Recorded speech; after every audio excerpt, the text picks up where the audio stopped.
this is Wins with the Past. I'm here for another tutorial on how to make a Gladius. This time is mainly going to be teaching you about how to use something called Plastidipping, and that will basically create better looking weapons than the one that you see. Just because you have a weapon that is used for a hard combat group doesn't mean you can't make it look good. Alright, so what we want to do is we want to go ahead and go over all the materials first. In this tutorial, I'm going to go ahead and start off with a simple blade already, because I'm going to be assuming that you already know how to make a blade, so we won't go over that. I do want to go over some of the materials that we'll need though. First thing, you should already be familiarized yourself with the red can of DAP. Okay, you want to get the DAP contact cement that is in the red can. You don't want the green can because the green can does not dry fast enough. Okay, the most important things that we're going to be working with, and it can be a little bit costly, but it's the Plastidip. Comes in a black color. This is the dip that you can get at any major hardware stores, Ace, Home Depot, Lowe's. Any of these stores will carry the black kinds. This is what we'll primarily be working with to make the weapon look better. The second thing is the clear Plastidip. This is a little bit hard to find. This I can only I found it on the Ace hardware store website. This is the clear one. You want to make sure you get the clear one, and you'll see in a little bit further down the tutorial why I have both of these. So both black and clear. Make sure that they're make sure you get the clear kind. And naturally, you'll need the Walmart blue foam. That is the $6 a roll for camp pad. You can get these at Walmart. I believe this is the only place you can get them at. That will be the primary foam that we'll be using for the actual weapon. Alright, next we're also going to need several sheets of these thin foam called fun foams. You can get them at many major craft stores. I got them at Michael's. These are for embellishment on your weapons, and again, all these materials will come a little bit clear and further down the line for you to realize what you want to use them for.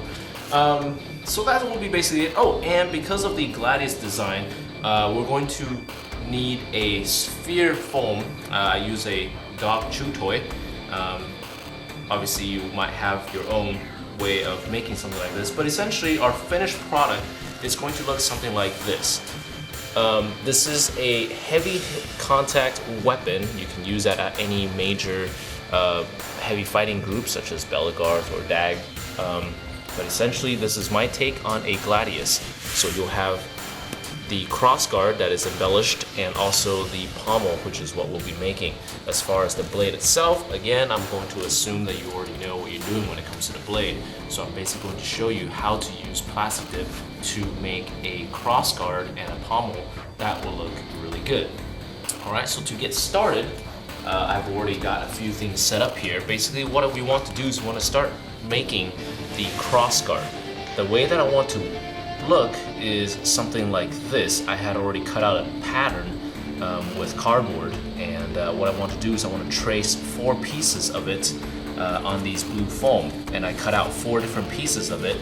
You'll see here on the box, this is basically how large my weapon is. So what I essentially want to do is I want to make a crossguard with my weapon that fits right here. So now that I have these 4 pieces cut out, I'm going to go ahead and start gluing them on top of each other. Okay, so if you have used DAP before, you know that you must apply DAP to both sides of the surface that you want to actually glue. So let's go ahead and get started on that.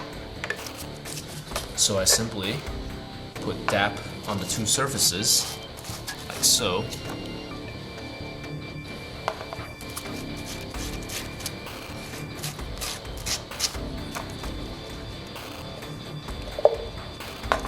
And once this DAP has actually dried, once you actually apply DAP, what you want to do is you want to go ahead and leave the 2 surfaces to dry for about 10-15 minutes or so. That way, the DAP will become sticky, and then you can stick them on yourself just like this.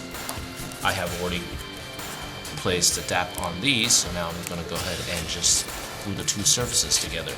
So what you want to do is you want to do this with all 4 layers. So you have a stack of 4 layers, and that's basically what the first step is. Alright, so what we're going to do now is we're going to go ahead and take the pieces and we're going to go ahead and glue them together, like so. That way, we'll have 4 layers of the foam to make our crossguard. Normally, you'll want them to dry a little bit, so I would wait a few hours, maybe a day, for the glue in between to dry before starting the next part of the process. Okay, so what we're going to do is, now that I have my sword already, I'm going to compare about where the blade is actually going to fall. Okay, so what I'm going to do is I'm going to go ahead and make some marks on the foam to get a better idea of how my blade is going to fall. Alright, so once I have this, I am going to basically make a slanted kind of design that's what the Gladiuses have. So I'll probably make a cut from here to here, and I'll do it on the same side from here to here. Okay, so hopefully it will look even. In this case it's not, so I'll have to readjust where I want to cut. Alright, so you want to make sure that when you're going to make the cut, it is as even as you possibly can. Alright, so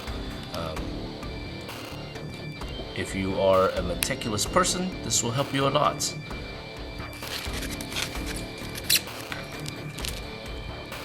Of course, you can always use your eyeballs to eyeball it.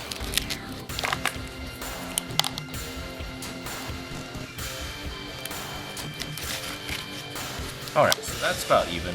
So what I'm going to do is I'm going to go ahead and cut the blade, or my crossguard, evenly using an X-Acto knife. This will make the slanted effect that you see most of the Gladius have.